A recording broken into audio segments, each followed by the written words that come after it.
সালামু আলাইকুম। Donald Trump তার রাষ্ট্র ক্ষমতা গ্রহণের পর মধ্যপ্রাচ্যের রাষ্ট্রগুলোর মধ্যে বেশ ছড়ি ঘোরাচ্ছেন। বিশেষ করে গাজা এবং ইসরায়েল যুদ্ধে ইসরায়েলকে সমর্থনের মাধ্যমে তিনি একটা প্রেক্ষাপট তৈরি করেছেন, এমনকি এক ধরনের যুদ্ধবিরতি তিনি কার্যকর করেছেন। আজকে আমরা যখন নিউজটি করছি, অলরেডি রাশিয়া এবং ইউক্রেনের মধ্যেও একটা 30 দিনের যুদ্ধবিরতি চুক্তি সংগঠিত হতে যাচ্ছে। জাস্ট হচ্ছে ভ্লাদিমির পুতিন একটা সাইন করে দিবেন, তারপরে তো প্রেক্ষাপটটা পরিবর্তন হবে, যুদ্ধবিরতি কার্যকর হবে। দুইটা জায়গায় তার ভালো অবস্থান থাকলেও পেছনের যে উদ্দেশ্যগুলো সেগুলোতে ভেজাল আছে, বিশেষ করে গাজা ইস্যুতে।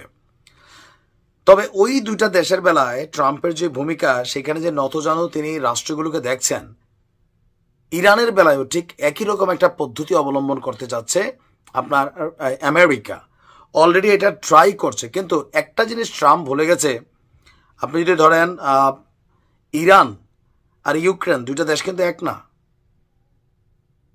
গাজা আবার ইরান দুইটা দেশও এক না। মেইন কারণ হচ্ছে এই দেশগুলোর যে ব্যাকবোন, এটা হচ্ছে ইরান। ইরান অন্য দেশের সাহায্য সহযোগিতা নিয়ে নিজেরা প্রতিষ্ঠিত না। ইরানের সামরিক শিল্প নিজেরাই তারা সমৃদ্ধ করেছে।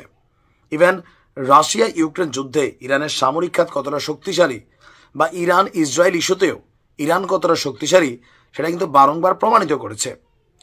কিন্তু ডোনাল্ড ট্রাম্প তার যে এর আগের বার যখন রাষ্ট্র ক্ষমতায় আসছিল, সর্বশেষ 2017 দিকে ইরানকে বাটে ফেলার জন্য অনেক কর্মকাণ্ড করেছেন, পারেন নাই।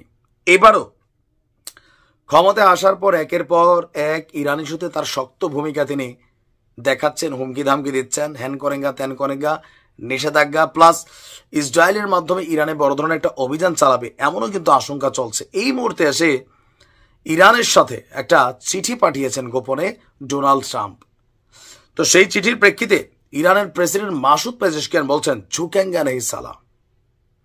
হুমকির মুখে তার দেশ যুক্তরাষ্ট্রের সাথে আলোচনায় বসবে না। ট্রাম্পকে উদ্দেশ্য করে তিনি বলেছেন, আপনার যা খুশি তাই করুন। পেজেশকিয়ান বলছে, যুক্তরাষ্ট্র যেসব হুকুম এবং হুমকি দিচ্ছে, ইরান তা মানতে বাধ্য নয় এবং তা আমাদের কাছে গ্রহণযোগ্য নয়। আমি আপনার সঙ্গে আলোচনাও করব না, আপনার যা খুশি আপনি তাই করুন। অপরদিকে ইরানের সর্বোচ্চ নেতা তিনি বলছেন, ইরানকে কোনো হুমকি দিয়ে আলোচনায় আনা যাবে না।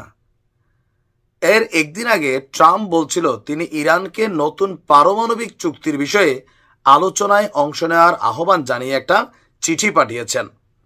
আর তেহরানের সাথে চুক্তির বিষয়ে তিনি আন্তরিক বললেও ট্রাম্প তার প্রথম মেয়াদে বিশ্ব অর্থনীতি থেকে ইরানকে বিচ্ছিন্ন করতে এবং তেল রপ্তানি শূন্যের কোঠায় নামিয়ে আনতে যে সর্বোচ্চ চাপ প্রয়োগ করেছিল, তাও পুনর্বহালের ইঙ্গিত দিয়েছে। আপনার ট্রাম্প বলছিল, ইরানকে সামলানোর দুটি উপায় আছে, সামরিকভাবে অথবা পারমাণবিক অস্ত্র অর্জন থেকে তাদের বিরত রাখার জন্য একটি চুক্তির মধ্য দিয়ে। কিন্তু ইরান কোনোটাই মানবে না। কেন মানবে? ইরান কি আমেরিকাটা খায় না পড়ে? ইরান বলছে, ভাই দেখো, এই ধরনের চাপ চুপ দিয়ে আমাদেরকে ইউক্রেন পাও নাই আর গাজা পাও নাই যে আমাদের সাথে এসে তোমরা এগুলা করবার আমরা রাষ্ট্র হিসেবে ইরান মেনে নিব। ইরান আলোচনায় বসবে না। ট্রাম্প যদি ইরানের সাথে আলোচনা করতে চায়, তাহলে নমনীয়তা পোষণ করে একটা রাষ্ট্রের সাথে আরেকটা রাষ্ট্র কূটনৈতিকভাবে যে ডিল করে, সেই ডিল করতে হবে। আর সামরিক হস্তক্ষেপ করলে ইরানও পাল্টা প্রতিশোধ নেবে। এখন আসলে কোন দিকে যাচ্ছে বলা যায় না। তবে ট্রাম্পের মূল একটা টার্গেট কিন্তু ইরান। যে কোনো মূল্যে ইরানকে পারমাণবিক অস্ত্র যেটা ইরান তৈরি করছে সেখান থেকে বের করে রাখা। আল্লাহ